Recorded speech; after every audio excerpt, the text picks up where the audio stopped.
I have been on both sides of the table. I have applied to hundreds of jobs and I have conducted many interviews, which means I have seen the brilliant, the bad, and the candidates who were forgotten 2 minutes after the interview. Today I will share the most persuasive techniques to get the interviewer give the job to you. Number 1. Study your job description very carefully.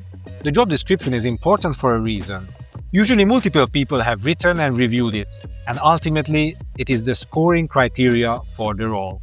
So make sure to think about how you would address all the points, either drawing from your experience or studies. Please note, you do not need to meet all the criteria to apply for a role, but of course, the more boxes you tick, the better your chances are. So for every point mentioned in the job description, you want to make sure that you have an example that you can give. You definitely want to avoid thinking of examples when you are at the interview and ask the question, because you might not find the right one or may even blank out. Happened to me, it's not great. Number 2, use structures to give your answer. There are many ways to give your answer to a question, and when it's possible, it is best to use a structure.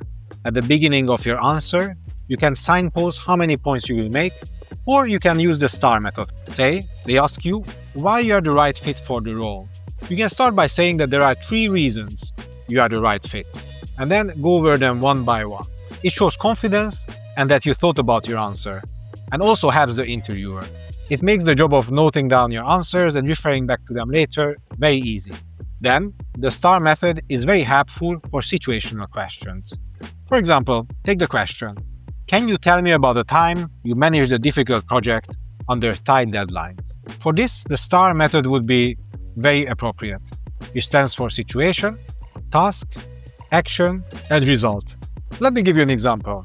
For the situation, you could say, during my master's, I was part of a project where we had just 3 weeks to come up with a behavioral intervention to reduce littering on campus. Then task, I was responsible for coordinating with the project team and making sure that everything came together in the presentation at the end. Action, I set up a shared timeline, held quick daily check-ins, and reallocated tasks when a teammate fell behind. And finally the result, we delivered on time, and the project ended up being awarded the highest grade in the whole cohort. Of course, there are other structures, but these 2 are pretty solid. Number 3, research the company and the people. Demonstrating interest in the company and the people working there can go a very long way. Also, more often than not, one of the very first questions are something around, why do you want to work at this company? Hiring managers are usually pretty good at sniffing out answers that are not authentic. So do ask yourself this question beforehand and come up with your authentic answer.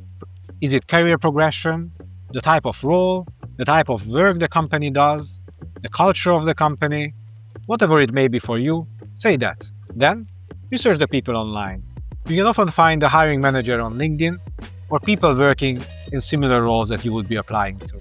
See what they are talking about online and if they have written any blogs or perhaps went on a podcast. If there is an overlap between what you have done in the past and what they are focusing on, include that example in your answer at the interview. People have a tendency towards those who they share an interest with. Then, what is the thing that people like to talk about most? It is themselves. At the end of the interview, usually you will be asked if you had any questions to the interviewer. So, prepare 3 to 5 thoughtful questions. These could be, what do you find most challenging or rewarding in this role? What has been your favorite project? What is the one advice you would give somebody starting off in this industry? Asking these questions can make you more likable. And they also give you some great insights into what it would be like to work at the company. Number 4. Small things send a big signal. Over just slightly, arrive early, be positive. These signal professionalism and confidence. Then, when you arrive, chat with the receptionist. This is especially helpful to get you warmed up. Chances are, you just had a long tube ride and you are a little bit nervous. Then, when the hiring manager arrives, you will be often asked if you wanted water or tea. Say yes. This usually gives you some time to talk to them outside of the interview setting, and perhaps to break the ice. Also, that glass could be helpful at the interview. If you are asked a tough question, you can take a sip and just get those few seconds to formulate your answer. Quick nudge before we move on. I have put together a guide with my favorite strategies to approach an interview. You will find it in the description. Check it out. Number 5. Shift your mindset. Most candidates walking in an interview think that they are there to answer questions, which is true, but there is another way of looking at it as well. What about this? You are there to make sure that you land those 2 to 3 key points that makes you the best fit for the role. These are your strongest and most compelling points. And your job is to make sure that you communicate it throughout the interview. If the interview starts with a version of, "Tell me about yourself," then you are golden. This is your opportunity to shape the conversation and highlight these points at the very beginning. In fact, it is best to prepare for this question even before you go into your interview. You want to be able to summarize how your background, experiences, and studies have made you the right fit for this role. If this question doesn't come up, worry not. Your job is to weave these into your answers. Number 6. Expect the classics. There are a few questions that will always come up. Why this role? Why this company? What's your biggest strength? Your biggest weakness? How do you see yourself in 5 years? And so on. You will find the comprehensive list of questions in the resource I put together. You will find it in the description. Number 7. Practice, practice, and practice. Interviewing is a skill that you can get better at.